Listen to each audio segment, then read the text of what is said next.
어린 양 하나님께 영광을 올려드립니다.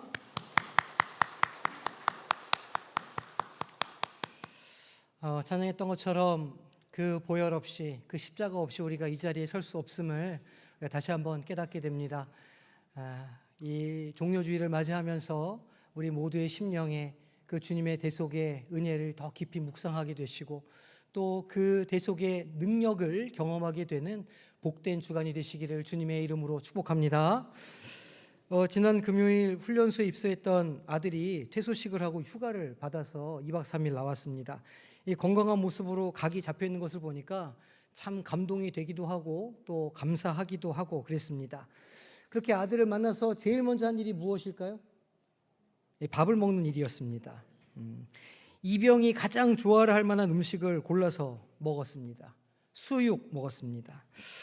그 식탁은 사랑의 언어라 할 만하죠. 그 식탁에 둘러앉아서 함께 밥을 이렇게 먹는다는 것 자체가 가족이요, 식구라고 하는 어떤 증거가 됩니다. 저는 식구라고 하는 말을 참 좋아합니다. 먹을 식자에 입구자, 같이 밥을 먹는 입들이라 그런 뜻입니다. 함께 밥을 먹을 사람이 식구라는 것이죠. 혈연 관계 때문이 아니라 어떤 이유이건 간에 함께 한 식탁을 공유하고 나누는 그 사람들이 우리의 식구들이다 할 수 있습니다. 그런 면에서 우리 모두는 다 한 식구이죠. 맞습니다. 우리는 함께 밥을 먹을 때 서로를 받아주고 도와주고 함께 하게 됩니다. 가족이 되는 것이죠. 아마 우리 성도님들도 가족이나 친구들과 함께 식사하면서 비슷한 경험을 아마 하셨을 겁니다. 함께 밥을 먹는다는 것은 단순히 배고픔을 채우기 위한 행위만은 아닙니다. 생각해 보세요. 인생의 중요한 날을 기념하기 위해서 해야 하는 필수적인 일이 무엇인가요? 식당을 예약하는 일입니다. 저도 이제 곧 어머니 팔순이 있는데 이 팔순을 준비하면서 가장 먼저 한 일이 식당을 예약하는 일이었습니다. 또 졸업식이 끝나고 뭘 먹을지, 결혼식 피로연을 어디서 할지, 오랜만에 모인 가족들과 명절 음식을 무엇을 준비하면 좋을지, 이런 고민들을 우리가 하게 됩니다. 왜냐하면 그 식탁의 자리에서 우리는 사랑을 확인하고 우리가 하나됨을 확인하고 우리가 한 공동체라는 것을 확인하게 되기 때문입니다. 이 식탁은 마법처럼 우리를 하나로 묶어줍니다. 그래서 식사는 인류 역사 속에 늘 중요한 의미를 지니어 왔습니다. 우리 문화에서도 차례나 제사를 통해서 음식을 나누면서 조상님을 기억하고 또 가족의 유대를 다집니다. 이런 전통은 그저 단순한 습관이라고 할 수는 없습니다. 우리의 정체성과 그 대대로 이어오는 소중한 가치를 전해주는 가교 역할을 하기 때문입니다. 그것이 식탁의 자리입니다. 또 이 식사 공동체는 공동체를 세우는 강력한 도구가 되기도 합니다. 어려운 일을 당하면 무료 급식소를 이렇게 만들거나, 또 재난 지역이 있으면 구호 식량을 보내주거나, 또 이웃을 위한 어떤 도시락을 준비하는 모든 일들이 모두 그 음식을 나누는 일이며, 이것은 당신과 나는 남이 아니다라고 하는 이 중요한 가치를 증명하는 그런 행위가 되기도 합니다. 그래서 이 식탁은 일상적인 행위를 넘어서서 우리 삶에 특별한 의미를 가지게 되는 것이죠. 우리는 함께 식사하며 공동의 과거를 기억하고 또 오늘의 관계를 깊게 하며 미래에 대한 공동체의 소망을 다지게 됩니다. 오늘 우리가 함께 나눌 예수님의 마지막 식사 이야기도 단순한 성경 속에 등장하는 그저 그런 식탁은 아닙니다. 우리의 삶과 구원에 깊은 의미를 주는 사건임을 기억하면서 오늘 본문의 말씀을 살펴보기를 원합니다. 오늘 본문인 누가복음 22장에는 예수님과 제자들의 마지막 유월절 식사 이야기가 기록되어 있습니다. 이 식사는 평범한 저녁 식사가 아닙니다. 과거 구약의 유월절을 되새기고 또 그것을 완성하며 미래를 향한 새 언약의 문을 여는 역사적인 그런 자리였습니다. 아마도 제자들은 알아채지 못했겠지만 이 시간은 인류 역사의 흐름을 바꾸는 아주 중요한 전환점이 되었습니다. 먼저 이 유월절이 무엇인지에 대해서 좀 살펴보겠습니다. 유월절이라고 하는 날은 이스라엘 백성이 이집트에 430년간 노예로 살던 때에 하나님께서 그들을 구원하신 사건을 기념하는 날입니다. 말하자면 광복절이요 독립기념일이라 이렇게 말할 수 있겠습니다. 출애굽기를 보면 하나님께서 이집트에 10가지 재앙을 내리셨습니다. 처음 나일강이 물로 피로 변했고 그 다음에는 개구리와 이 파리가 들끓었습니다. 또 가축들이 병으로 죽었고 사람들에게는 악성 종기가 생기기도 했습니다. 또 우박과 메뚜기가 농작물을 망쳤고 3일간 캄캄한 어둠이 이집트를 뒤덮었습니다. 하지만 이집트의 왕 파라오는 계속해서 마음을 완고하게 먹었고 그 이스라엘 백성을 보내주지 않았습니다. 그래서 마지막 10번째 재앙이 시작되는 것이죠. 모든 집의 맞이를 죽이는 무서운 심판이었습니다. 하지만 하나님께서는 이스라엘 백성들에게는 그들이 살 길을 열어 주셨습니다. 그 살 길에 대한 방법은 이런 것이었습니다. 흠 없는 어린 양을 잡아서 그 피를 집 문설주와 임방에 바르라는 것이었습니다. 그날 밤에 죽음의 천사가 애굽 땅을 지나가며 모든 집의 맞이를 치게 되었습니다. 사람의 아들 맏아들도 죽었고 짐승의 그 첫 새끼들도 다 죽음을 당하게 되었습니다. 하지만 이 문에 피가 발라진 집은 그 죽음의 영이 넘어가게 되었습니다. 히브리어로 넘어가다라는 말을 파사흐라고 말합니다. 그래서 여기에서 페사흐, 유월절이라는 말이 나왔고 이 페사흐를 라틴어로 번역해서 파스카라고 부르게 되었습니다. 이 사건은 우리에게 성경의 놀라운 진리를 알려주고 있습니다. 구원이라는 것, 생명을 얻는 데에는 또 다른 생명의 피가 필요하다는 것입니다. 구원은 희생을 통해서 얻을 수 있다는 말입니다. 죄와 심판에서 벗어나려면 무죄한 생명이 대신 피를 흘려야 한다는 것입니다.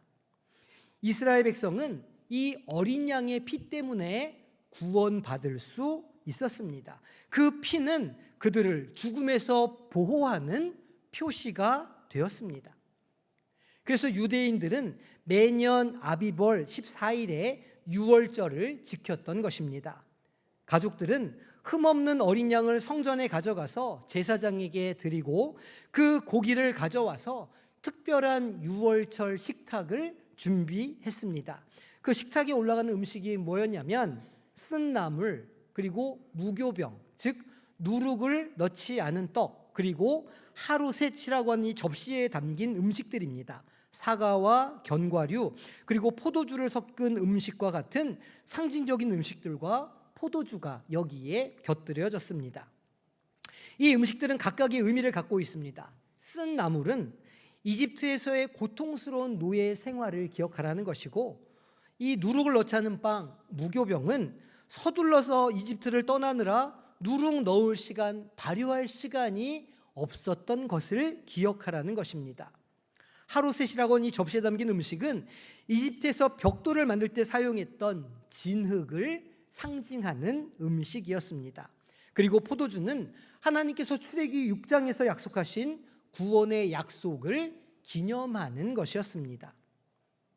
유대인 가정에서 이 식탁을 나눌 때 자녀들이 부모님께 물어봅니다.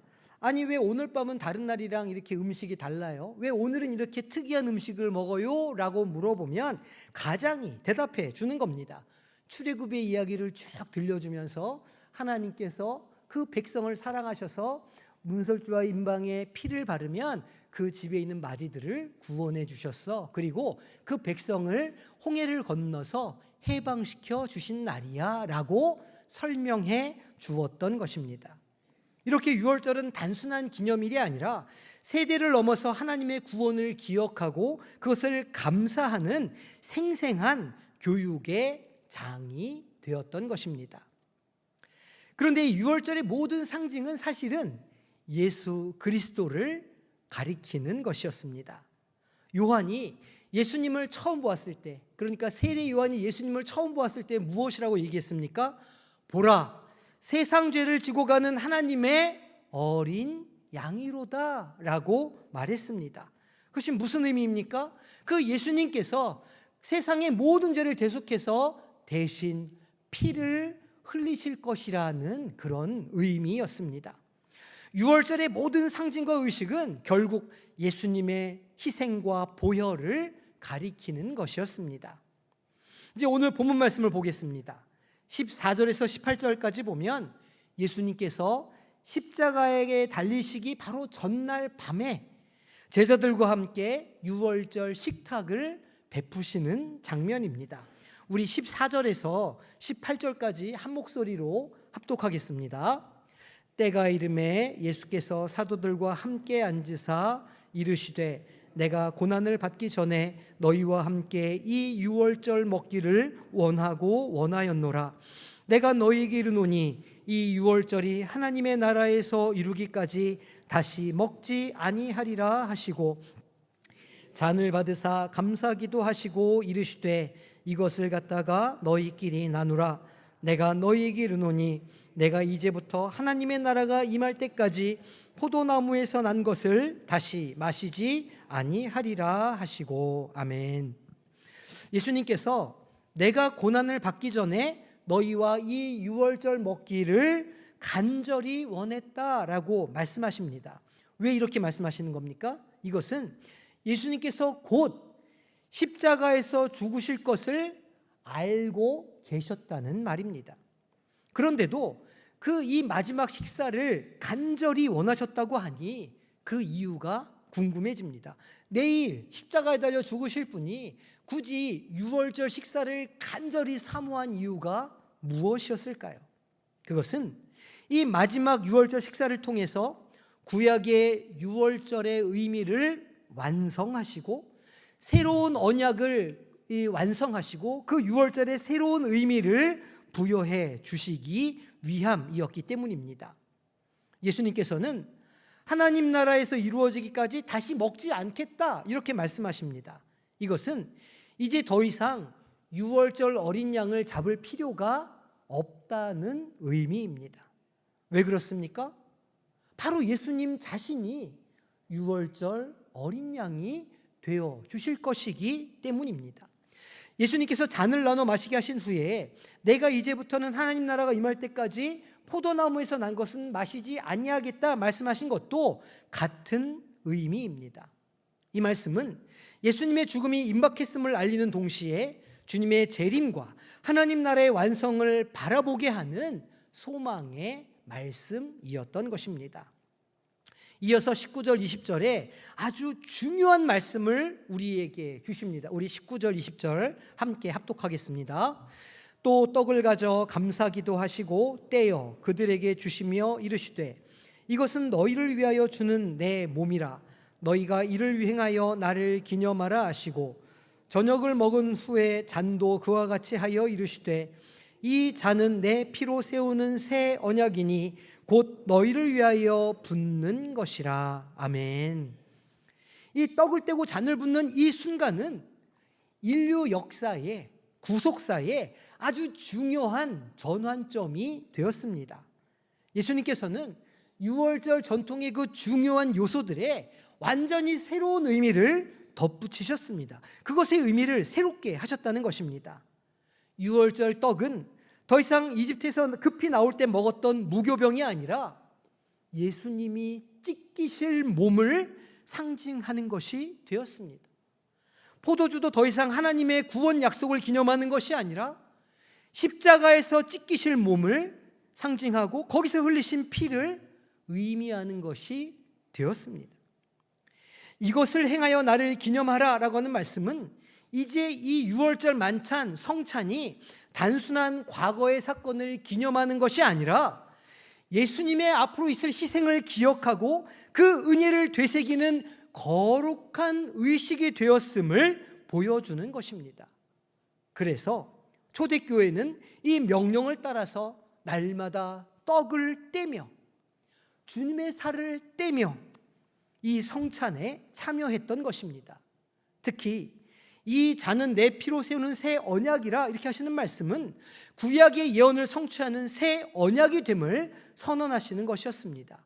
구약의 예언은 외적인 법과 규례를 지키는 것을 통해서 이스라엘 백성과 하나님의 관계가 온전케 됨을 규정하고 있지만, 새 언약은 외적인 행위가 하나도 중요하지 않게 되었습니다. 새 언약은 외적인 행위가 아니라 우리 마음 중심에, 우리 마음에 하나님의 법을 기록하고 진정한 죄 사함을 가져오는 내적인 생명의 언약이 되었습니다. 예수님은 당신의 피로 이 새 언약을 세우신 것입니다. 히브리서 기자는 이렇게 설명합니다. 율법을 따라 거의 모든 물건이 피로써 정결하게 되나니 피 흘림이 없은즉 사함이 없느니라. 그래서 구약 시대는 어떻게 했습니까? 짐승의 피를 하나님 앞에 바쳐서 일시적인 용서를 받았습니다. 매번 하나님의 성막에 갈 때, 성전에 올라갈 때 짐승을 가지고 올라가야만 했습니다. 하지만 예수님의 피는 단번에 영원한 구원을 우리에게 가져오는 속죄 제물이 되셨습니다. 염소와 송아지의 피로 하지 아니하고 오직 자기의 피로 영원한 속죄를 이루사 단번에 성소에 들어가셨느니라. 하지만 오늘 본문 21절에서 23절 말씀을 보면 이 거룩한 순간에도 어두운 그림자가 있었다는 것을 우리는 보게 됩니다. 그러나 보라, 나를 파는 자의 손이 나와 함께 상 위에 있도다. 인자는 이미 작정된 대로 가거니와 그를 파는 그 사람에게는 화가 있으리로다 하시니 그들이 서로 묻되 우리 중에서 이 일을 행할 자가 누구일까 하더라. 예수님은 자신을 팔 사람이 바로 그 식탁과 함께 있다 말씀하셨습니다. 이것은 유다의 배신을 이미 알고 계셨다는 말입니다. 하지만 주목해야 되는 지점은 예수님께서 인자는 이미 작정된 대로 가거니와 라고 말씀하시는 바로 이 부분입니다. 이것은 예수님의 십자가 사건이 우연이나 사고가 아니라는 것을 말합니다. 하나님의 영원한 섭리 가운데, 하나님의 구원 계획 가운데 일부였다는 것을 말하는 것이며, 주님께서 그것을 알고 계셨고 그래서 순종함으로 자신의 살과 피를 나누어 주셨다는 말입니다. 유다의 배신은 꽤나 비극적인 일이지만 그것조차도 하나님의 손 안에 있었다는 것입니다. 예수님은 시편 41편 9절의 예언을 성취하셨습니다. 내가 신뢰하여 내 떡을 나눠 먹던 나의 가까운 친구도 나를 대적하여 그의 발꿈치를 들었나이다. 발꿈치를 들었다는 것은 그 사람의 목숨을 노린다는 뜻입니다. 그럼에도 예수님은 제자들과 이 중요한 식사를 나누셨고 심지어 유다에게도 떡과 포도주를 나누어 주셨습니다. 이것은 예수님의 사랑이 그 배신도 뛰어넘는 놀라운 은혜라는 것을 우리에게 알려줍니다. 예수님은 이 마지막 식사 자리를 통해서 십자가의 의미를 우리에게 알려주십니다. 자기의 살과 피를 나누어 주셨던 이 식탁을 통해서 십자가 희생을 우리에게 말씀하십니다. 이 주님께서 베풀어 주신 영적인 식탁, 주님의 살과 피를 먹는 것, 주님의 말씀을 섭취함으로 이것이 우리에게 어떤 일을 일으키는지를 살펴보겠습니다. 먼저 예수님의 식탁은 대속의 식탁입니다. 대속이라는 말은 대신 속죄해 준다라는 뜻입니다. 성경은 죄의 삭은 사망이라 분명하게 말씀하고 있습니다. 우리 모두는 죄로 인해서 하나님의 심판을 받아 마땅한 존재들이라는 것입니다. 그런데 예수님께서 우리 대신 그 죄값을 치르셨다, 대속하셨다는 말입니다. 이사야는 이렇게 말합니다. 그가 찔림은 우리의 허물 때문이요 그가 상함은 우리의 죄악 때문이라. 그가 징계를 받음으로 우리는 평화를 누리고 그가 채찍에 맞음으로 우리는 나음을 받았도다. 주님의 보혈이 아니고서는, 주님의 십자가의 은혜가 아니고서는, 주님의 우리를 구원하시는 그 사랑이 아니고서는 우리는 한 걸음도 주님 앞에 나아갈 수 없는 존재임을 깨달아야 합니다. 날마다 주님이 베푸시는 식탁에 참여하여 이 대속의 은혜를 다 누리시기를 주님의 이름으로 축복합니다. 두 번째, 이 예수님의 식탁은 화목을 위한 식탁이었습니다. 화목이 무슨 말입니까? 깨어진 관계를 회복한다는 뜻입니다. 죄는 하나님과 우리 사이에 장벽을 만들었습니다. 도무지 건너갈 수 없는 깊은 골짜기를 만들었다는 말입니다. 하지만 예수 그리스도의 십자가가 그 골짜기에 다리를 놓았습니다. 주님의 보혈이 그 장벽을 녹입니다. 그리스도께서 단번에 죄를 위하여 죽으사 의인으로서 불의한 자를 대신하였으니 이는 우리를 하나님 앞으로 인도하려 하심이라. 육체로는 죽임을 당하시고 영으로는 살리심을 받으셨으니. 주님의 식탁에 참여하셔서 예수님과 화해하는, 날마다 예수님과 더 가까이 친밀하게 사귐을 갖는 성도님들이 되시기를 주님의 이름으로 축복합니다. 세 번째, 예수님의 식탁은 사망 권세에 대한 승리의 만찬이었습니다. 십자가는 겉으로 보기에는 패배처럼 보입니다. 매맞고 침뱉음을 당하고 무력하게 못이 박히고 그렇게 십자가에 달려서 허무하게 죽은 것처럼 보입니다. 하지만 이것은 실제로는 죄와 사망과 사단 권세에 대한 승리였습니다. 골로새서 2장 15절에 말씀합니다. 통치자들과 권세들을 무력화하여 드러내어 구경거리로 삼으시고 십자가로 그들을 이기셨느니라. 아멘. 인생의 그 무게에 매일 눌려 계십니까? 혹 세상의 무게에 맨날 주저앉고 계십니까? 그렇다면 주님의 식탁 가운데 참여하시기를 바랍니다. 주님의 보혈의 권세가 세상을 이기고 진정한 승리를 우리에게 주시기 때문입니다. 이 승리를 날마다 맛보는 우리 성도님이 되시기를 주님의 이름으로 축복합니다. 네 번째, 예수님의 식탁은 새 언약의 식탁입니다. 구약시대 사람들이 하나님께 나아가기 위해서는 반드시 제사장이 중간에 필요했습니다. 죄사함을 받기 위해서는 제물을 가지고 그 제사장을 통해서 하나님께 나아갈 수밖에 없었습니다. 직접 하나님을 뵐 수가 없었다는 말입니다. 그런데 예수님께서는 단번에 자기를 제물로 드려 많은 사람의 죄를 담당하셨습니다.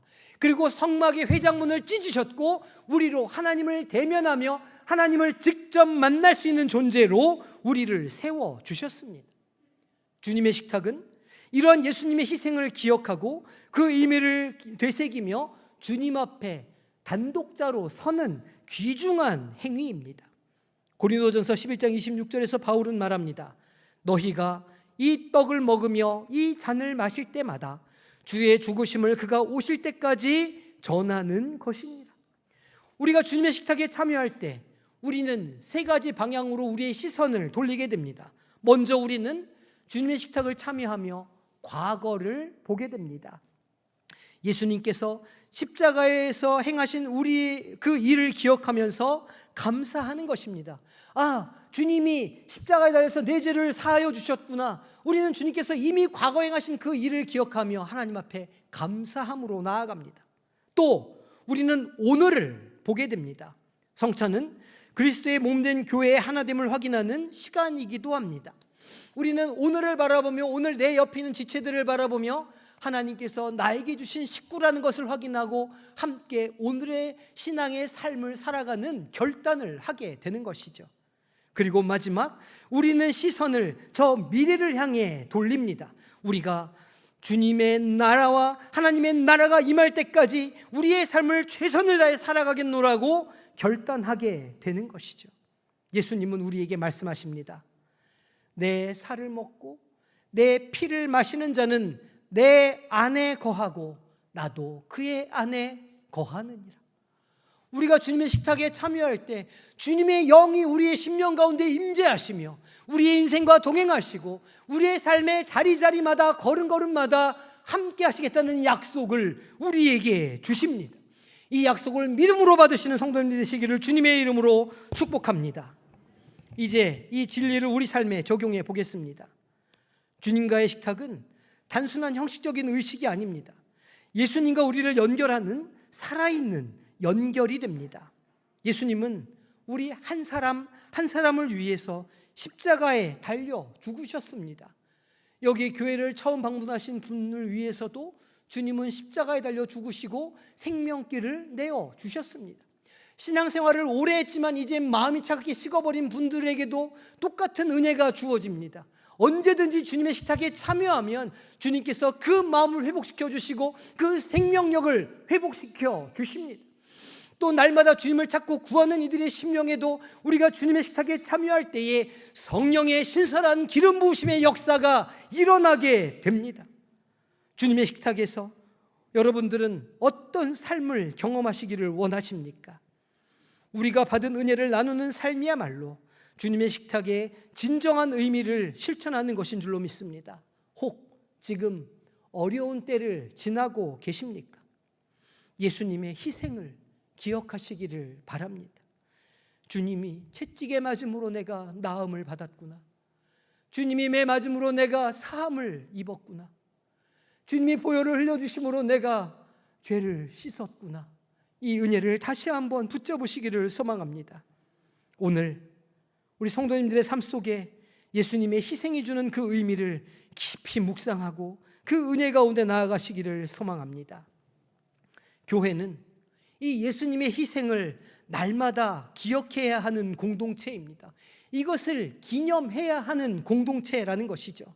교회는 예수님의 몸이며 이 세상이 주님의 사랑을 알 수 있고 확인할 수 있는 주님의 살아있는 몸입니다. 서로를 돌보며 약한 자를 일으켜 세우고 슬픔을 당한 사람들을 위로하는 것이 우리의 마땅한 일입니다. 서로를 돌보고 약한 자를 세우며 또 서로의 짐을 나누어 주고 각자가 받은 은사로 공동체를 세워 가십시다. 이것이 예수님의 희생으로 이루어진 새 언약 공동체의 모습입니다. 예수님은 반드시 다시 오십니다. 그날 우리는 천국에서 주님과 함께 천국 잔치를 즐기게 될 것입니다. 요한계시록은 이 잔치를 어린 양의 혼인 잔치라 부릅니다. 우리 모두는 그 잔치를 소망하며 천국의 식탁을 소망하며 살아가는 사람들인 줄로 믿습니다. 지금 세상이 아무리 힘들고 어두워도 우리에게는 소망의 이유가 있습니다. 예수님의 희생이 우리를 구원했고 주님의 재림이 우리를 완전하게 하실 것입니다. 그러니 힘을 내시기 바랍니다. 서로 더욱더 사랑하고 서로 돕고 이 좋은 복된 소식을 널리 전하십시다. 교회는 그 사랑의 증거가 되어야 합니다. 성도님들, 이 소망을 품고 오늘도 또 이번 한 주간도 예수님의 발자취를 쫓아 가보시기를 바랍니다.